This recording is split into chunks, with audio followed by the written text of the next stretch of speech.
राजस्थान विधानसभा चुनाव 2023 दिल्ली में आज बड़ी बैठक के बाद कांग्रेस और बीजेपी की सूची जारी होगी। इस वक्त की बड़ी और ब्रेकिंग खबर से हम आपको रूबरू करवा रहे हैं।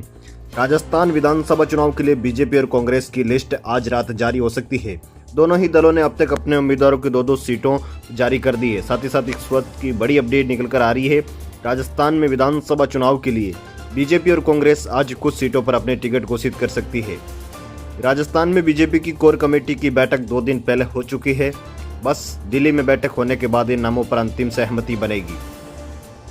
सूत्र बताते कि करीब 40 से 50 नाम तय हो चुके हैं। उनके नामों पर यहां से सहमति बन चुकी है। वहीं राजस्थान में कल कांग्रेस पार्टी की चुनाव को लेकर बड़ी स्क्रीनिंग कमेटी की बैठक हुई और अब दिल्ली में बैठक के बाद लिस्ट जारी की जाएगी। कांग्रेस भी 50 से 60 सीटों का नाम पर मंथन कर चुकी है। इसके लिए राजस्थान में बैठक हुई और दिल्ली में फाइनल नाम होंगे। बीजेपी का मंथन जारी। राजस्थान में बीजेपी की कोर कमेटी की बैठक हो चुकी है। अब दिल्ली में बैठक होने के बाद नाम फाइनल हो जाएंगे। राजस्थान में कुल 76 नामों की चर्चा पूरी हो चुकी है। बस दिल्ली में बैठक के बाद लिस्ट जारी हो जाएगी। सूत्र बता रहे हैं कि कुछ सीटों पर अभी तक सहमति नहीं बन पाई, जिस पर 5 को नाम आ सकते हैं। उन नामों पर चर्चा और मंथन तेज हो चुका है। बीजेपी की एक सीट किसी दूसरे दल को दे सकती है। ऐसे में भी उसके ऊपर भी मंथन जारी। इस लिस्ट के बाद बीजेपी के केंद्रीय नेताओं का दौर शुरू हो जाएगा। कांग्रेस की लिस्ट का इंतजार। राजस्थान में कांग्रेस की लिस्ट जारी होने के पीछे अभी मात्र 95 सीटों पर ही सहमति बनी है। वहीं आज की बैठक के बाद 50 से 60 नामों की लिस्ट जारी हो सकती है। लेकिन इस बैठक के बीच 105 नामों पर फाइनल सहमति बन चुकी है। इसमें कई सीटों पर गठबंधन के लिए भी तय हो चुकी है। इसके लिए पार्टी 2 लिस्ट अभी जारी कर सकती है और कुछ सीटों पर कांग्रेस अभी मंथन कर रही है। यहाँ पर 3 से 4 दिन के बाद नाम जारी हो जाएंगे।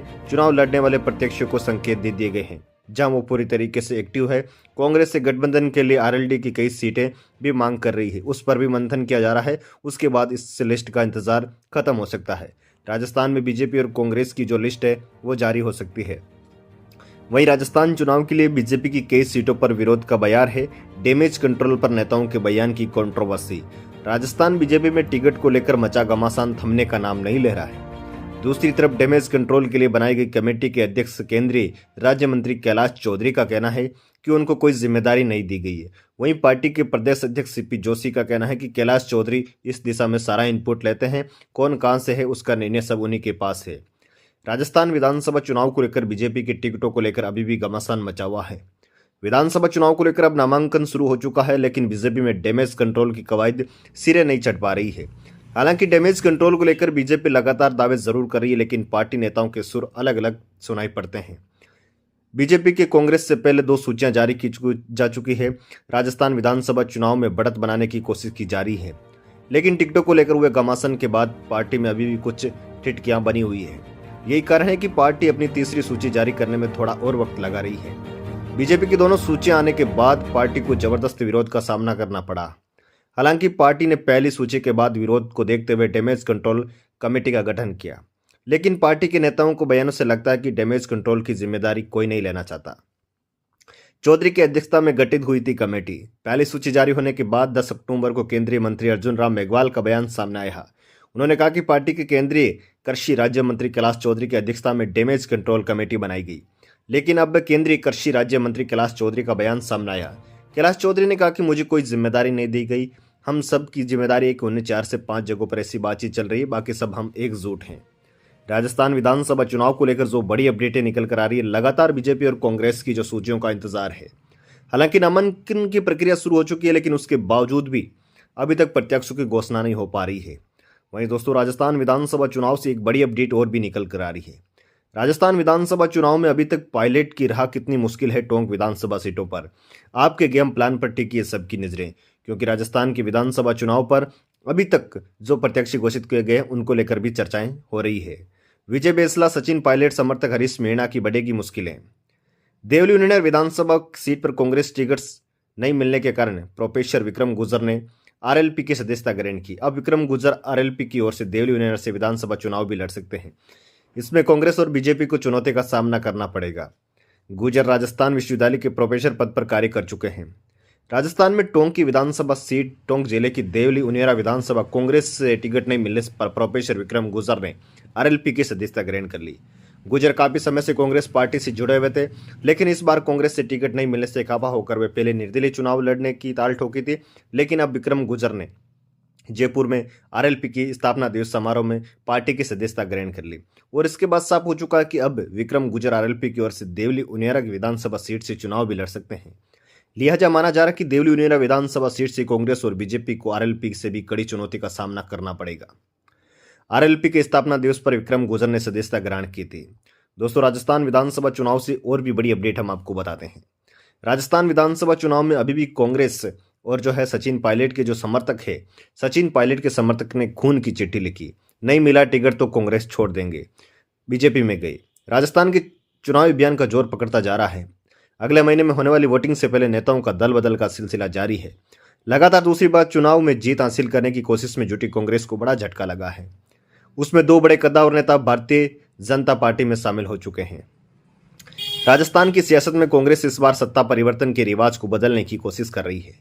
सीएम अशोक गहलोत, पूर्व डिप्टी सीएम सचिन पायलट आपसी सारे सिकवे गिला बुलाकर एक हो गए हैं। कांग्रेस उम्मीदवारों की एक और सूची से पहले गहलोत का दबदबा दिख रहा है। पायलट भी अपने करीबी विधायकों को टिकट दिलाने में सफल रहे, लेकिन दोनों ही नेताओं के समर्थकों में निराशा हाथ लगी है। सचिन पायलट के करीबी नेता अब कांग्रेस का दामन छोड़कर बीजेपी का दामन थाम चुके हैं। इससे सबसे प्रमुख जयपुर के पूर्व मेयर ज्योति खंडेलवाल है, जिन्होंने शनिवार को बीजेपी की सदस्यता ग्रहण कर ली। खंडेलवाल ही नहीं, इसके ऐसे कई भी नाम हैं जो पायलट के समर्थक ने खून से कांग्रेस हाईकमान को पत्र लिख चुके हैं और उन्हें टिकट नहीं मिला तो वो बीजेपी में एंट्री कर गए। ये नेता पंडित सुरेश मिश्रा है, जो पिछले हफ्ते बीजेपी में शामिल हुए थे। ये कांग्रेस और सचिन पायलट दोनों के लिए एक बड़ा झटका लगता हुआ नजर आ रहा है। हालांकि राजस्थान विधानसभा चुनाव में दल बदल का दौर जारी रहेगा, क्योंकि राजस्थान विधानसभा चुनाव आने से पहले ही जो टिकट की मांग कर रहे हैं, अगर उनको उन पार्टियों से टिकट नहीं मिलता है तो फिर कहीं ना कहीं वो दल बदल का शिकार हो जाते हैं और दूसरी पार्टियों में जाकर चुनाव लड़ते हैं। ऐसे में कई ऐसे दिग्गज नेता जो राष्ट्रीय लोकतांत्रिक पार्टी में कांग्रेस छोड़कर शामिल हुए, कई ऐसे दिग्गज नेता जो कांग्रेस छोड़कर बीजेपी में शामिल हुए और कई ऐसे दो दिग्गज नेता जो राष्ट्रीय लोकतांत्रिक पार्टी छोड़कर बीजेपी में शामिल हुए। दोस्तों, चुनाव से पहले क्या सचिन पायलट, अशोक गहलोत के बीच एक बार फिर से खाई बढ़ती जा रही है?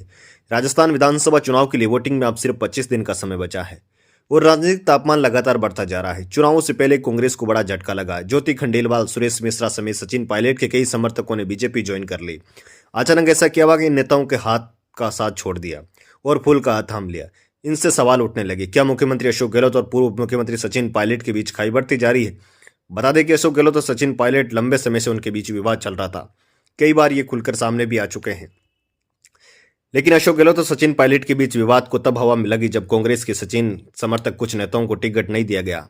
उन्होंने फिर बीजेपी का दामन थाम लिया। इस साल 2009 में जयपुर में मेयर चुनी गई ज्योति खंडेलवाल के अलावा कांग्रेस अध्यक्ष मल्लिकार्जुन खड़गे के खून से पत्र लिखने वाले पंडित सुरेश मिश्रा भी शामिल है। जयपुर के पूर्व मेयर ज्योति खंडेलवाल को सचिन पायलट का करीबी माना जाता है। वो कई बार सचिन पायलट की मुख्यमंत्री मांग उठाने की कर चुकी हैं। साल 2009 में कांग्रेस से पहले मेयर चुनी गई ज्योति खंडेलवाल किशनपौल विधानसभा से टिकट की मांग कर रही थी और वो कई बार दिल्ली के चक्कर काट चुकी है। उन्होंने राहुल गांधी और सोनिया गांधी से भी मुलाकात की। उन्हें भरोसा था कि इस बार टिकट मिलेगा, क्योंकि 2018 के चुनाव में भी आश्वासन दिया गया था। राजस्थान विधानसभा चुनाव में इस प्रकार की जो अपडेटें निकल कर आ रही है, लगातार दल बदल का दौर शुरू है। हालांकि कांग्रेस की तीसरी सूची, चौथी सूची के साथ साथ बीजेपी की तीसरी सूची का इंतजार है। कांग्रेस भी अपनी तीसरी सूची में 19 उम्मीदवारों की घोषणा करने के बाद लगातार प्रदेश में चौथी सूची का इंतजार किया जा रहा है। उधर राष्ट्रीय लोकतांत्रिक पार्टी ने अपने सिर्फ 10 प्रत्याशियों का ऐलान किया है। राष्ट्रीय लोकतांत्रिक पार्टी के भी प्रत्याशियों का इंतजार लगातार प्रदेशवासियों को है।